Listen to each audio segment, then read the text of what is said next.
What's up guys, this is my part 2 video on the Jumper T-Pro Express LRS edition. So I have this ready for a while and I wanted to give myself some time with it to kind of like get used to all the little quirks and the things that are just a bit different.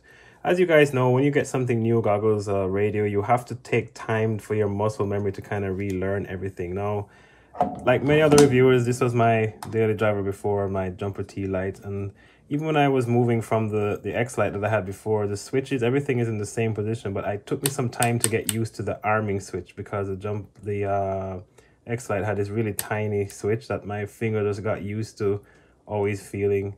And it took me quite a few flights to get used to this, right? So here we are now with a radio that has none of those switches. You have this weird thing here and you have this little paddle button here that many people hate because it doesn't come configured. But that to me is not even so much an issue because I'll tell you right now that I find this very convenient. It was very intuitive for me to fly, even just resting my finger on it. And if I crash, I can just disarm.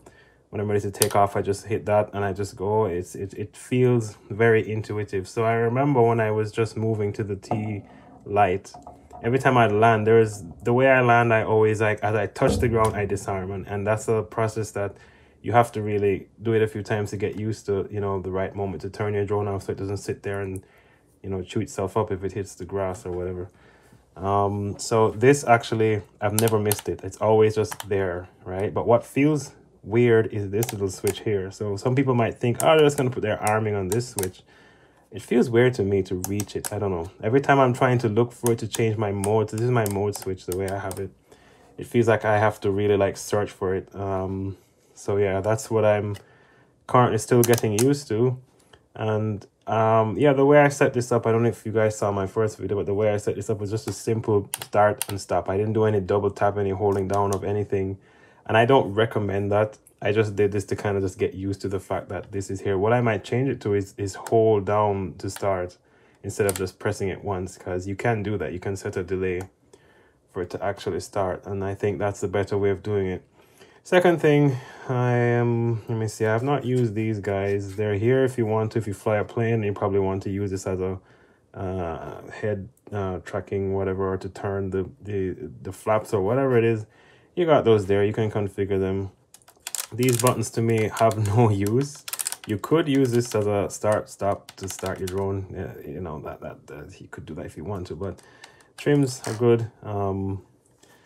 The sticks. So the sticks, guys, is what I really felt was the biggest change. So the sticks on this feel very smooth, and I said that in my first video, and I still am getting used to these sticks because they actually have more spring tension than this. And this is the thing, as far as I know, you can't adjust the spring tension. You just, you know, have to take what you get kind of thing, which it's okay. It's not that the original X-Lite had really tough springs.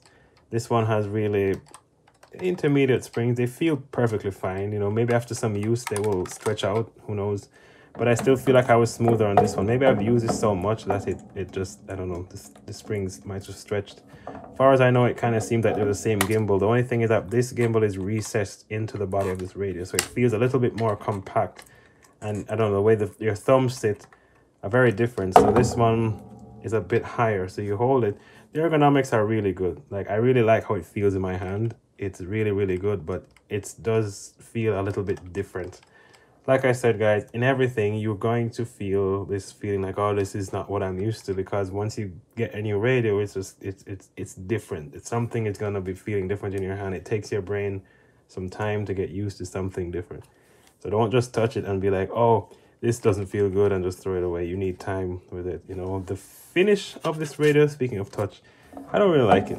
I like the way this one felt, but you know, there's some sticky stuff you can buy to kind of like put on it, which will change it. I don't know, maybe it's more durable. I find that sometimes this kind of material might, I don't know, it doesn't feel like it's gonna strip. I don't know, it might get weird over time. Maybe this is more durable, who knows. It does feel more plasticky. I don't know if this is a pro radio. I don't know if you should be calling it pro, but it seems to, you know, work very well for me.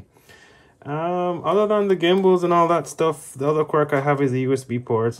I don't know why they put it so close, just like how they put the SD card. I have not had to take the SD out, but the USB port, I have had, some of my cables are a bit fat and they can't go in there because of this thing. So make sure your cable is a thin one. I mean, most cables are thin enough to get in there, but you know, Just one more thing to be wary of. The whole issue of of it bricking, and you had to, like, you know, do that whole thing of opening it. I haven't done that yet. I'm not worried about it bricking because there are many ways of doing it. I'm not even going to get into that, but you know, if you are careful with your flashing, you should be all right.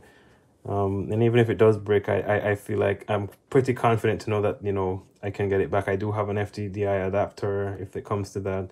I can do the wire mod and with the boot button and all these things. So yeah, I think that's a non-issue. And what I want to mention, guys, if you're buying this radio because you want the 1 watt internal thing, you know, 1 watt is hell overkill.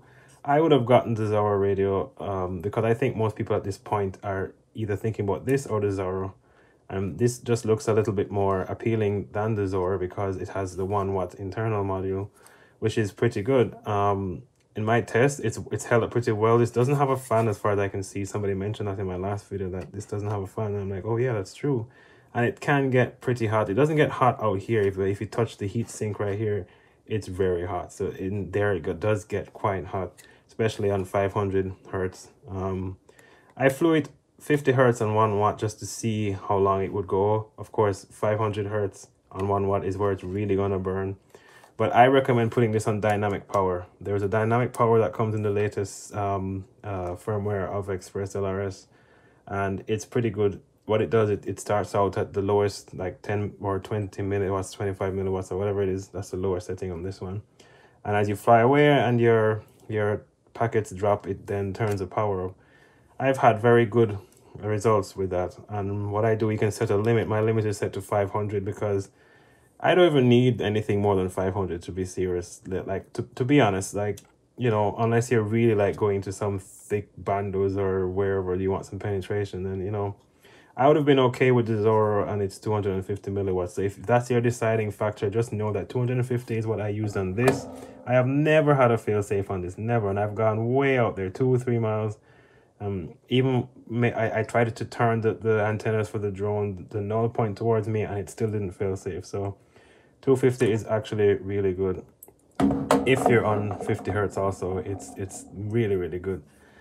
Yeah, 1 watt is kind of an overkill. The reason why I opted for this radio is not because so much of the 1 watt, is because of that screen that the Zorro had. It was either this or the Zorro for me. It's just too big. Like, I don't need that screen unless that screen is showing me what I'm flying, like, you know, it's the FPV monitor. Then I don't need a big old screen up there. And I want to show you the number one reason for me why I wanted to change my T-light. And that's because this is my bag. This is, I forgot where I got this. I've had it for like probably 3 years now, but this fits in here so nicely, just like that. This had my, this originally was made for the X-Lite, and it fits this quite nicely. And I can just pull it out, and I'm ready to fly. No putting on antennas, you just pull it out. That's what I wanted. So with this guy, he will fit if I take the antenna off, and just having to pull it out, screw on the antenna was just too much, just annoying. So the idea that I don't have this thing hanging off the back, it's just clean. I can just fold the antenna, throw it in here, is great. And I can just imagine with the Zorro, the screen will be just sticking up here, and it's probably, you know, I can put something else here if I want to. And the screen might be just like, you know, that's not fitting there, but I don't really care. That's me anyway. If you know, can't see the small screen, then, you know, that's your thing. But for me, this works quite fine, guys. And I think that's all I have to say. Everything else has been quite straightforward, and I actually like it. So yeah, that's it. It's going to be sticking with me for a while. I'll see if maybe something better comes out. We shall see, but that's just my impressions, guys. I hope this was kind of helpful for you. I hope I'm not forgetting anything. And if anything comes up, there might be a part 3, but I think for me, this is probably just going to be it for now. Thanks for watching, guys, and I'll see you later. Happy flying.